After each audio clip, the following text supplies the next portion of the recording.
Hey everybody, welcome back to Workman's Whiskey. I'm Bobby. Today's review that I want to do is on Rittenhouse Rye.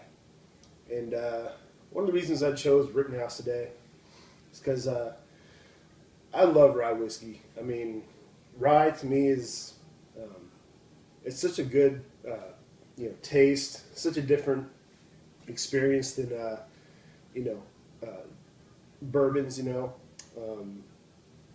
It's a completely different spirit to me. It may have some things in common. You can taste the oak in a lot of them. The spice that you get in bourbons, because the bourbons usually have a bit of rye in the mash bill. But we haven't done any, or we've done one rye whiskey. That was like the second review we ever did, and I think that was Old Overholt. And I love Old Overholt. It's a very storied rye whiskey. It was the favorite whiskey of Doc Holliday, and back in the Old West, that was the spirit of choice. Was rye whiskey. Bourbon was consumed, but rye is what they all drank back then. And it was one of the most available spirits in the U.S. It was actually the most popular and the first whiskey in the U.S. Rye whiskey was, and rye started off back in Maryland and Pennsylvania.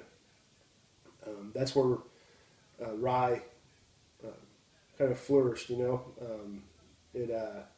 It grew the most in those states back east, and when people came west in the 1800s for the gold rush and for to settle in the west, silver rushes and just the migration west, they brought rye with them, and it was as I said, it was a readily available grain. It tended to hold up well, to last well, in all kinds of weather. So anyway, brought rye out here, and rye whiskey was a popular thing in the old saloons, in the Old West. But anyway, Rittenhouse is one of my favorites. One of my favorite rye whiskeys. It's 100 proof, 50% alcohol by volume. This one it's a bottled and bond. Bottled and bond means that the whiskey was distilled, in one distillery during one season of the year, and is at least 100 proof. That's pretty much what bottled and bond means. They started bottled and bond back in the 1800s, the late 1800s, around 1897, I believe, and it was to kind of ensure the quality, the high quality of the whiskey. And Rittenhouse was it was introduced right after Prohibition, so around 1933, 1934, somewhere in there, and it's been around ever since.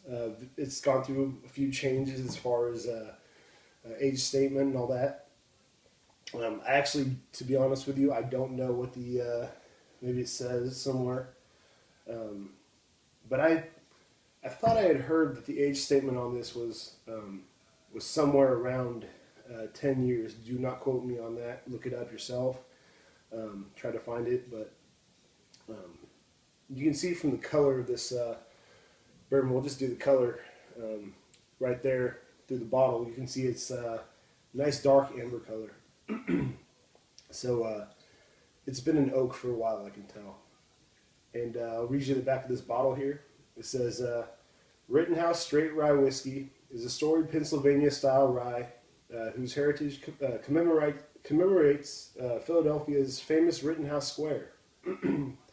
Still bottled in bond under U.S. government supervision to meet the strictest requirements, the Rittenhouse you enjoy today carries forth the distinct and spicy flavor profile established long ago. And it's distilled and bottled by Heaven Hill these days. And that's a little bit about Rittenhouse. As I said, it was introduced after Prohibition, and has been one of the top, in my opinion, one of the top quality, in its price range anyway. Rye whiskey's still around today, and open this bottle up, guys. But Rittenhouse it's a pretty popular whiskey. If you can find it, it's not available everywhere. To be honest with you, I was lucky to find this. I found this at a liquor store out here, Bevmo. I'm not sure if Bevmos are all over the country or not, but it's a good place to go if you can't find a certain whiskey that they don't carry in too many stores. And this bottle here was $24, and I mean that's with the quality plus plus the price. I mean this is a killer deal, guys. As we'll find out in a second, there's a lot behind this whiskey. There's a lot of character. It's like an elegant whiskey. It really is. The quality far exceeds the price. So we'll take a look at it again, and as you can see, it's a dark amber there. Nice color on the whiskey. Take a nose, and on the nose, I mean, there's just so much going on, guys. You get the kind of caramel and toffee notes in there. You definitely get that rye spice. I mean, you're talking a little bit of rye bread in there. Just that nice spicy aroma. Definitely some oak, some spicy oak, maybe some baking type spices. A little bit of, it's got some kind of fruity notes in there, like maybe a little bit of cherry, but also like a little bit of apple pie or something, guys.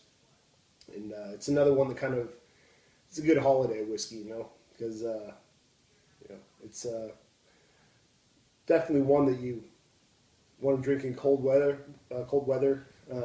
and at 100 proof, it's going to warm you right up. So let's take a taste.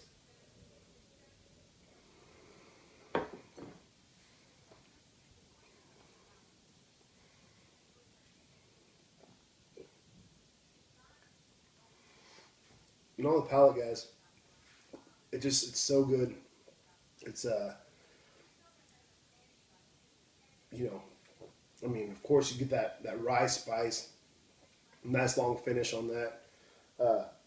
You get the toffee notes in there, a little bit of vanilla in there. Even though corn is the secondary grain in this, because it's a rye whiskey, which means it's at least 51% rye in the mash bill. So corn's the secondary grain, followed by malted barley. You definitely get some of that corn sweetness in there. Let's take another taste.